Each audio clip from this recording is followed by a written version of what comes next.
Welcome. This is James Corbett of CorbettReport.com. And this is James Evan Pilato of MediaMonarchy.com, and we both welcome you back to yet another episode from New World Next Week, which of course you can find at NewWorldNextWeek.com. James, yet again, so much to get into as things seem to be accelerating day by day.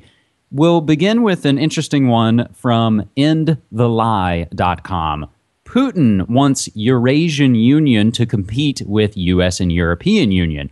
Vladimir Putin recently detailed his plan to build a Eurasian Union, somewhat reminiscent of the USSR, in the Izvestia newspaper, which he aims to be able to compete with the European Union and the United States. Putin said, quote, "We are talking about a model of powerful supranational union capable of becoming one of the poles in the modern world," end quote. Putin cites the great inheritance from the Soviet Union as a foundation for the construction of a wholly new entity to challenge the European and American dominance, although he claims he is not aiming to recreate the USSR. As of now, Putin's plans lack the substance required to see any real benefits, and it seems as if he is advocating the same type of regional integration that allows crises like the massive debt crisis in Europe to occur. Even the leaders who are seen as Western opposition like Putin or Ahmadinejad all propose the same globalist policies that are destroying the sovereignty and independence of nations the world over. When it comes down to it, they're all espousing the same thing, which is the destruction of sovereignty in favor of more centralized control and planning in the hands of the elite. James, we do have one related update, but first your take on the Eurasian Union.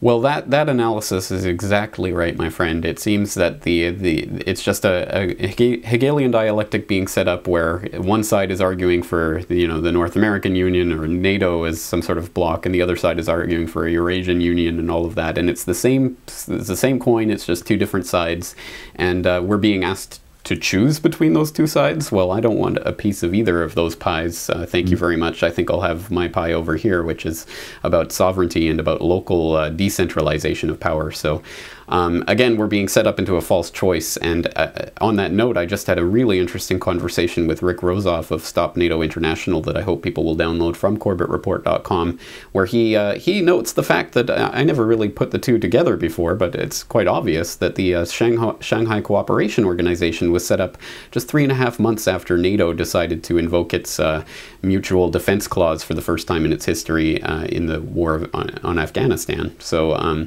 very interesting to put those pieces of the puzzle together. Again, you've got NATO setting up its military imperialist alliance, and then Shanghai Cooperation Organization setting up its military imperialist alliance. And it's, again, just two sides of the same coin, and they're just arguing the exact same thing from the two different sides and setting up the false choice, which they hope we will choose from. But my only advice is not to choose either of those options. Yeah, in so many areas, like the computer says at the end of war games, it seems like the only smart move is to not play this rigged game at all. But the related update that we have, I grabbed from the Daily Telegraph by way of blacklistednews.com. Leaked document reveals Russia plans to eliminate enemies overseas. Russia gave agents license to kill enemies of the state. The Russian Secret Service authorized the elimination of individuals living overseas who were judged to be enemies of the state and ordered the creation of special units to conduct such operations, according to a document passed to the Daily Telegraph. James, can you believe Russia? Can you believe that they would actually assassinate people, their enemies of the state abroad without any, judicial oversight or evidence or court of law? I can't believe they would. Oh, wait a second. That sounds like my country, where we will kill U.S. citizens abroad without any oversight. And even though they may have dined at the Pentagon after 9/11, we'll still have teenagers who are used to playing video games kill people abroad with drones. So Yeah, well, let me just put that one on the table for people who didn't get the reference. Anwar al-Awlaki, look it up. American citizen, never charged with any crime, never convicted of anything, never brought to trial in any way, just simply accused by the president of being affiliated with terrorists and subsequently killed. And again, now there is a presidential assassination list of American citizens, no less. I mean, it's one thing to go and assassinate citizens abroad of different countries, but to assassinate your own citizens without even so much as a trial, it's on its face the most horrific form of tyranny and imperialism, but you won't see people protesting about that. No, you won't, and we'll of course we'll get to the protest in our in our third story. But this all, again, it's the false choice. And yeah, and I wonder, it's like, oh, are they going to maybe dump him in the ocean according to, Muslim law? Or this also gave, again, with the fake dichotomy, the fake left-right paradigm, this gave the fake conservatives the opportunity to say, see, the Bush doctrine does work. See, Obama's even using it, because, of course, they're two sides of the same coin, just as you said, James. Right, exactly. So let's move on to story number 2.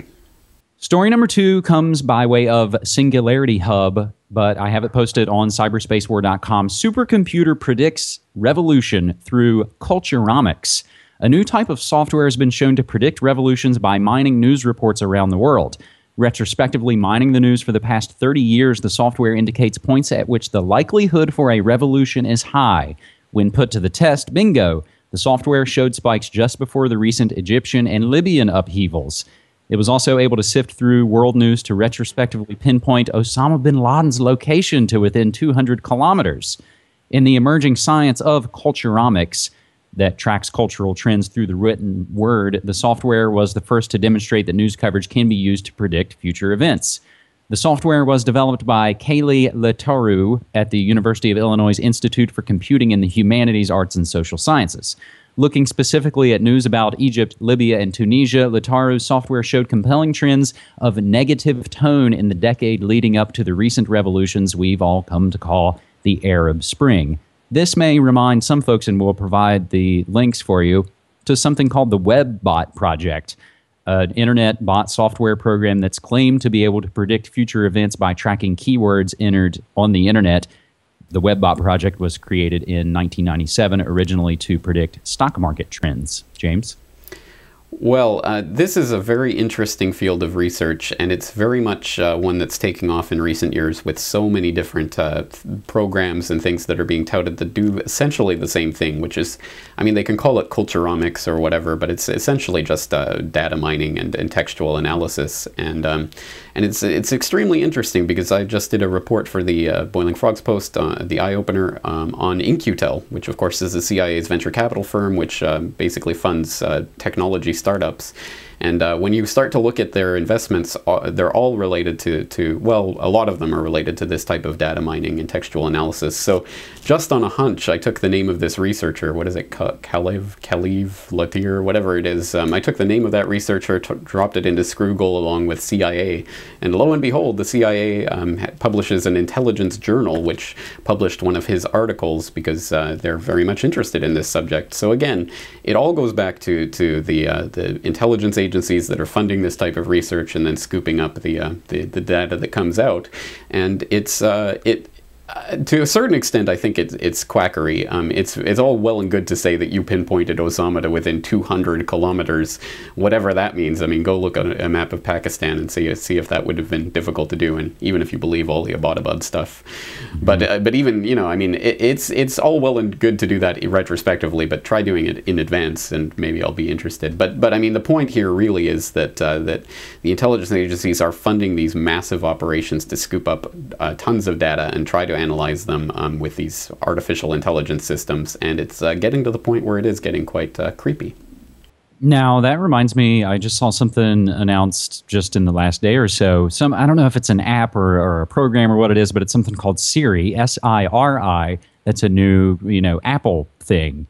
Yeah. And it traces back, of course, to DARPA and the military. And I think more on that comes from Cryptagon.com. But James, then I'll just throw in quickly, sort of semi-related, unrelated breaking news at this point, as you and I are recording, is that Steve Jobs, co-founder of Apple, has died at the age of 56. But had you heard about the Siri/DARPA app? I hadn't heard about DARPA being involved with that, but it doesn't surprise me in the least. And people who haven't seen Siri, I think, should check it out and find it. It's actually quite interesting that Skynet was trending on Twitter the other day because when this was released, everyone was saying this is the implementation of Skynet. So I think people understand at a certain level that this type of technology is not necessarily an unadulterated good, and that there's a lot of very creepy things going on here. And when it's tied into the defense, military, industrial infrastructure, I think we can be pretty certain that bad things are going to come out of it. So maybe just kind of what you alluded to there is that it's maybe not necessarily the technology that is the problem, but it's in the hands of, it's in whose hands that can become the problem. just as we may say that it's not capitalism itself that is the problem. It's who is controlling it, which takes us to our third and final story this week, James. Occupy Portland will launch tomorrow, October 6th, as I think a lot of other Occupy Wall Street protests are starting to pop up around the country. I think several others kind of begin tomorrow. We've discussed Occupy Wall Street. We discussed, the Yahoo, blocking the emails concerning Occupy Wall Street, and now it's going into its third week as this continues to grow and grow and grow. And I think I will head out tomorrow here in Portland with my digital recorder and my Media Monarchy shirt and just try and roll out and maybe do some man on the street interviews. And I'm not going to bullhorn and yell at people. I'm just going to kind of ask them, why they're there. But hopefully, Portland can maybe muster a little more ideological consistency than some of the folks that we've maybe seen in D.C. recently. If you've seen the Adam Kokesh video talking to the Occupy D.C. protesters, quote unquote, who are essentially mouthing White House talking points and essentially saying, for 4 more years. James? Absolutely. Well, let me be clear about this. For example, the Adam Kokesh video I thought was brilliant. He did an excellent job of exposing how the people he were talking to really didn't know what they were talking about and really were just mouthing talking points. And once they were actually questioned on those talking points, they literally just walked away and said, I won't talk to you anymore. I thought that was a brilliant video for exposing that. And anyone who's listened to my podcast or any of the videos that I've done in the past on the subject of revolution knows that I am definitely one to be wary of these types of revolutionary movements, which again can be stirred up by the powers that be and directed at a system that they don't want in order to knock it down, and then the revolution can be dispersed or set against itself, or can be set up for provocateuring and all of that. I'm well aware of those possibilities. But having said all of that, I am somewhat disappointed in the way that a lot of the alternative media has been so eager and so quick to dismiss the entire Occupy Wall Street movement and everything that it represents and everyone involved in it because Soros and MoveOn.org and things like that are tied in with it. Of course the establishment is tied in with this. Of course they're going to try to take this revolutionary fervor and direct it against the people they don't want, and they're going to try to come up with the memes that they want in order to instill the programs that they want and to get White House legislation passed and all of this kind of ridiculous shenanigans that goes on. Of course that's happening, but the point to me isn't to just simply point that out and then stop. The point to me is that this is a point in time when more and more people are in a genuine state of some sort of I don't want to say revolutionary fervor, but there is a sense that there is a significant chance for change here, and to me that's an opportunity to actually go out and educate the people who are in these protests. And I think a lot of them are actually quite educated on the facts. I think just the media, of course, is concentrating on the clueless hippies who don't have any clue about how the system's working or don't really understand what it is they're protesting. But I think there are a lot of people who are informed, involved in these protests, and I think we have to be concentrating on that aspect of it. So if you want an infowar, this is it. If they come out with the Occupy the Wall Street meme, we come out with Occupy the Fed. If they say tax the rich, we say that's a false paradigm and that the whole system relies on the Fed. If they come out with end the bailouts, we come out and say, well, Obama was for the bailouts. So I mean, there's a way to counteract every meme they're trying to inject here and to inject real issues. And to me, that's the point of this, to try to inject the real issues into the debate rather than simply saying, look, it's all staged, it's all provocateur, let's walk away. So maybe just to boil it down to, a oft-used and abused, allegory or metaphor, that it's not enough just to leave the cave and discover, hey, those shadows on the wall, it's all fake. We have to go back into the cave and tell our brothers and sisters that, hey, this is a show. These are all front men. Right on. That's exactly it. So, like I said, there is an Occupy Portland Facebook page. As I last looked at it just a few minutes ago, it already has 8,700 plus members. So, like I said, I'm going to head out tomorrow. So, folks should keep an eye out on the MediaMonarchy.com feed for some exclusive interviews and coverage of Occupy Portland.